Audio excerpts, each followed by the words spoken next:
And when we talked about the civil rights situation with President Kennedy's administration, we made it pretty clear that most of the things that he had planned didn't happen until after he was assassinated. And Vice President Lyndon Johnson, who will assume the presidency, will be the one that's the civil rights leader of this country and does a great job. So we're talking about mending political fences in Texas. Why did President Kennedy choose to go to Texas in the first place that led to his assassination?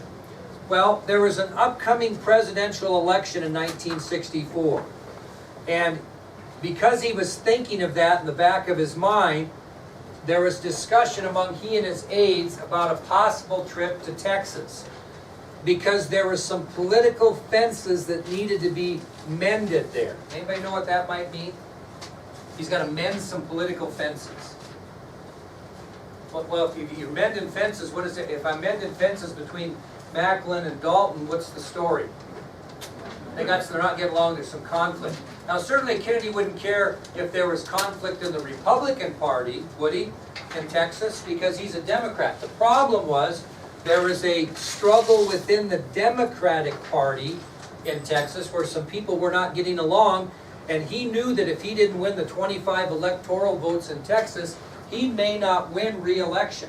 So it was very important to him that he get these Democrats in Texas all on the same page, because if there's any split, Texas may go to the Republican Party, and he did not want that, because he really anticipated that the election of 1964 was going to be a close one like the election of 1960 was. So he's thinking about that in the back of his mind. Now what's happening in Texas is the liberal wing of the Democratic Party is disagreeing with the conservative wing of the Democratic Party. That happens sometimes where parties aren't totally aligned. You have some conservatives in politics and you have some liberals. And it was getting kind of out of control in Texas. And the three most powerful Democratic politicians in the state were involved in a conflict. And Kennedy was going to go to Texas to get this conflict under control, because he knew if he did not have it under control, he would not win Texas in '64. Now here are the players. Here are the three most important Democratic politicians in the state that weren't getting along. And actually it was kind of a 2-against-1 deal. Okay, it involved, first of all, the governor of Texas, John Connally. And this is the governor of Texas right up here in this Life magazine. You can see a picture of him up there. Anyway, he was a very powerful governor, Democratic governor of Texas. And he supported the conservative wing of the Democratic Party. He was very conservative in his political thinking. So he's the first player in this conflict, is Texas Governor John Connally. You'll hear a lot more about him, who supported the conservative wing of the Democratic Party. Well, he was feuding with Texas Senator Ralph Yarborough. Texas Senator Ralph Yarborough was feuding with Connally. Here's a picture of Yarborough right here. We'll start getting into these pictures a little bit. And Yarborough was a liberal Democrat, and he and Connally were kind of having some conflict in their views about the Democratic Party in Texas. So the two main players that were conflicting was Texas Governor John Connally, who supported the conservative wing of the Democratic Party, and Senator Ralph Yarborough, who supported the liberal wing of the Democratic Party. Well, who else in Texas that was powerful, that was conservative, was favoring Connally and working against Yarborough? Come on now. Who's the most important politician in Texas? He's serving as Vice President of the United States right now. Lyndon Johnson. So Lyndon Johnson also is a conservative, and he's going to support, and he's very good friends with Governor John Connally. And they're kind of busting Yarborough's chops, so to speak, and the tension was very evident between the two. Now, one of the reasons why Johnson was mad at Yarborough is during that Democratic National Convention, do you remember when the delegates were throwing their votes around? Who do you think Yarborough supported for the Democratic nomination for president in 1960? Who did he support that made Johnson mad?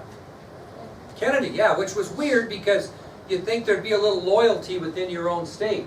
Well, Yarborough actually had thrown his delegate votes to John Kennedy during the nomination process in 1960, and that ticked off Johnson, so he was more than eager to join forces with Connally to try to make some problems.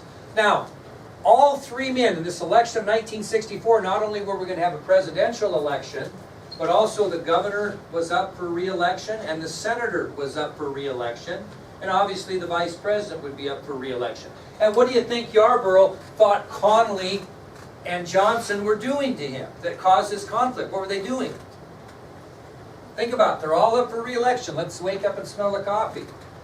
Put yourself in that position. What's Connolly's paranoia? They're trying to unseat him. Yeah, they're trying to find another candidate to run against him in the Democratic primary. And he's upset about that, and they're having one unbelievable conflict. So all three men were up for re-election in 1964, and Senator Ralph Yarborough was convinced that Governor Connolly and Vice President Johnson were trying to unseat him and get another Democrat to run against him in the primaries. Well, like I mentioned, President Kennedy knew this dispute had to be halted in order to ensure the Democratic Party win that state in the election of 1964, and he could gather those 25 important electoral votes. He didn't know if he could win without them.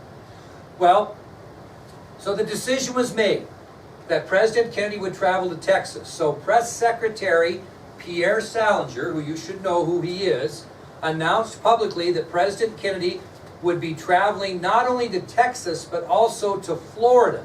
Actually, first to Florida and then to Texas during the month of November 1963. So the decision is made that because of this political dispute in Texas, that the president's going to travel both to Florida and then to Texas during the month of November. Now, is he announcing that the reason Kennedy's going to Texas is to mend political fences? No, you don't say things like that. So the reason his agenda is going to include the inspection of military installations in both Florida and Texas. And you'll learn what I mean by that a little bit later. So they don't say, yeah, he's going to Florida and then to Texas to mend these political fences. They say he's going to Florida and Texas to inspect military installations. Although, if you had any idea of what was going on in Texas and had any idea in politics, the back of your mind would tell you that he was going there to mend political fences. Now, this tour to both Florida and Texas is going to include speeches and motorcades in each of the two states. Now, you know what a motorcade is? You don't see it much anymore because of what we're going to be talking about, is where the president's in his limousine and they have like a parade, a motorcade parade from the airport to wherever he's speaking, and they get in the motorcade and they parade to the next place that he's speaking, and it's usually kind of a big deal, you know, because they want people to come out and see. And this changes, history changes after this particular instance. But anyway, the president's tour in Florida and Texas is going to include many different speeches and motorcade tours in each of the two states in different cities that they pick. So we kind of got a picture of what's happening. Okay, let's talk about the Florida agenda, because it went pretty quick and they were really trying to turn their attention more to Dallas and Texas. Okay, so the Florida agenda. So in mid-November of 1963, President Kennedy does indeed travel to the state of Florida. Now, is he mending political fences there? He's going to inspect military installations, but what's he going there for, really? What's coming up? Election of 64. He's going to do a little campaigning. Okay, he thinks Florida is an important state too. He doesn't have any problems in Florida that he knows about, but his main focus of business would be the business of campaigning for re-election in 64. So he does what he said he does. During the trip, he witnesses the firing of a Polaris missile from a nuclear submarine. He visits some military installations, and the Kennedy family had a home down in Palm Beach, Florida, and he actually went there and visited his ailing father. His father's not doing very well health-wise, so he goes to Florida, he watches the firing of a Polaris missile from a nuclear submarine, he visits a military installation, he goes and visits his father in Palm Beach. Well, probably the most notable speech he gave in Florida was on Monday, November 18th. He visited Tampa, Florida. And again, he landed at the airport in Tampa. The presidential limousine was flown in. It was led by a lead car of protection, Secret Service, and they had other people, the press and stuff behind him. And they motorcaded from the airport in Tampa to where he was going to give his speech, and he gave his speech. That was the first kind of the first important one. Well, after he gives this speech on November 18th of 1963 in Tampa, he goes back to Washington, D.C. to take care of two key responsibilities before he goes to Texas. Now, does anybody want to guess what one of them might have been, taking the date in mind? What is one of the president's duties around the third week in November? That's very good. I don't know if I've had many kids know that. He pardoned the White House turkey, which is a tradition where you get picked as a poultry grower, and you get to be the poultry grower that picks the turkey for the president. It's kind of a big deal. They bring the president to the White House, and they show this turkey to the media, and the president pardons the turkey, and they take it off, and they bring in another turkey for him to eat during Thanksgiving, because nobody really wants to eat the turkey that's alive that they show you, right? So first thing he does is he pardons the turkey, the White House turkey for Thanksgiving. Second thing he did, on November 20th, which was a Wednesday, just a day before he left, Mrs. Kennedy and the President entertained Supreme Court justices and their spouses at the White House. It was a traditional thing they did in November. So after his Tampa speech, he returns to Washington, D.C. to take care of a couple of key responsibilities. First of all, he pardons a turkey that was given to the White House for Thanksgiving by local poultry growers. And the second thing he did is he and his wife entertained Supreme Court members and their spouses on Wednesday, November 20th at an annual function at the White House. Okay? So what's he getting ready to do now? He's done these things. Where's he going? Going to Texas. Okay? Now, that'll take us to our next subtopic, because Kennedy was scheduled to go to San Antonio, Houston, Fort Worth, and Dallas. And he was going to give speeches and motorcade routes in each of those cities. But there was a concern about Dallas, Texas, that's important that you understand. Okay? There was a concern about Dallas, Texas.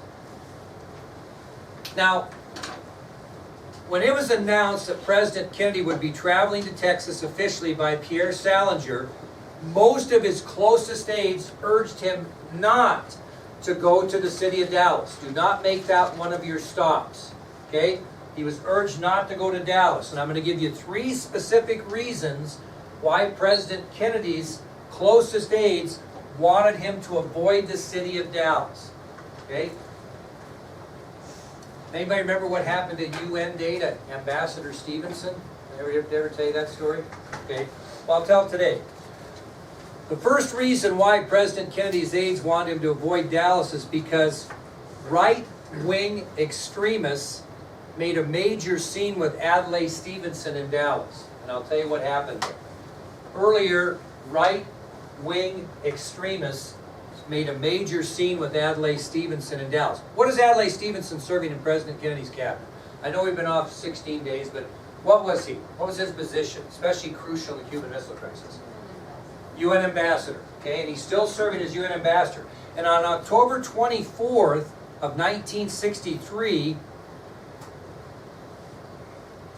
about a month before the President was scheduled to visit, Adlai Stevenson was in Dallas, and he was asked to speak at a United Nations program there. He was asked to come in and speak, okay? So, about a month before President Kennedy was to arrive, on October 24th, 1963, United Nations Ambassador Adlai Stevenson was in Dallas, and he was asked to speak at a UN Day program. Well, there were about 2,000 people attending the program, and they estimated that about 100 of them were right-wing extremists. Hey, what's a right-wing extremist? Anybody know? They always say if you're far to the right. That means you're a right-wing extremist. What's that mean? If you're right-wing. Your views may be viewed as, here's the center of normal. Okay, if you're way to the right on normal, what are your views? A little radical, a little crazy, you know what I mean? And so you had about 100 right-wing extremists who attended, and the only reason they came was to show their disdain for the United Nations. They came to protest. Okay? And now you see this, you can't, there's always stuff going on now, right? People are protesting everything. Well, this was not as usual in 1963 as it was today. Okay? And it gets crazy during the Vietnam War, but during this time, people didn't protest really too much. Well, again, among the 2,000 people that attended the program, about 100 were right-wing extremists who basically showed up to show their disdain for the United Nations. So this is what they did during the time Stevenson was speaking. While he was speaking, this is the UN ambassador to the United States who would demand a little respect. While he's giving his speech, number one, they're coughing in cadence. You know what that means? So I'm speaking and Paris is going, everybody, all 100 of them at the same time. Would that be a little disrupting and disrespectful? Well, that's what they did. During his speech, they were coughing in cadence.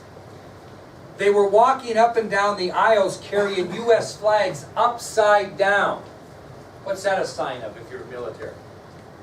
Distress, that you're under attack, or you're being overtaken.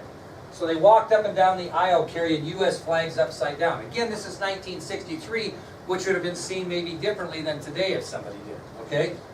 And they were yelling and shouting and just basically disrupting his speech. And they were just being obnoxious, okay? And it got so bad that he actually stopped in the middle of his speech and said this. He said, quote, "Surely, my dear friends, I don't have to come here from Illinois to teach Texas manners, do I?" That's what he said to the crowd because he was so annoyed at how disrespectful they were. Well, that wasn't even the end of it. As he was leaving his speech and walking from the auditorium, an extremist who had a protest sign hit him on top of the head with their sign as he left to get in the awaiting car. So he was treated very, very poorly. One of the reasons why, because of these right-wing extremists that were in Dallas, that Kennedy's aides wanted him to skip that city. Does that make sense? They didn't want something like this to happen to him when he was giving his speeches in Dallas. So there's your first reason.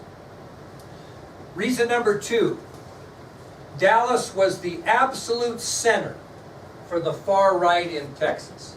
What do I mean by that? Dallas is the absolute center for the far right in Texas.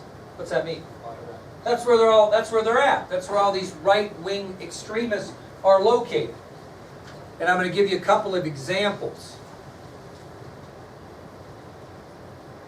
Probably the most visible member of the far right was a guy by the name of Robert Welch.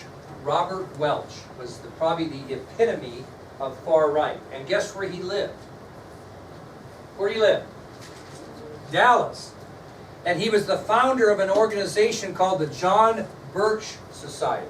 Anybody ever heard of that? Anybody in here ever heard of the John Birch Society? Well, it was a group of people that have an odd way of thinking. They're far right radicals. When I taught at Minico High School in Rupert, Idaho, we had a history teacher who was a member of the John Birch Society. He was an interesting guy to talk to. And they always had to keep an eye on what he was doing or saying in class because he was a member of this John Birch Society, which is a highly conservative group. They're very, very conservative in their views. Matter of fact, the John Birch Society one time referred to President Eisenhower as, quote, "a dedicated conscience agent of the communist conspiracy." These people accused President Eisenhower, probably one of the most non-communist people on the planet ever, as being a conscious communist. I mean, this is how far right these people are. Well, that's one example of the far right. Welch also had a very big supporter in Dallas, and this is a name you're going to need to remember way down the line, a retired Army Major General by the name of Edwin Walker.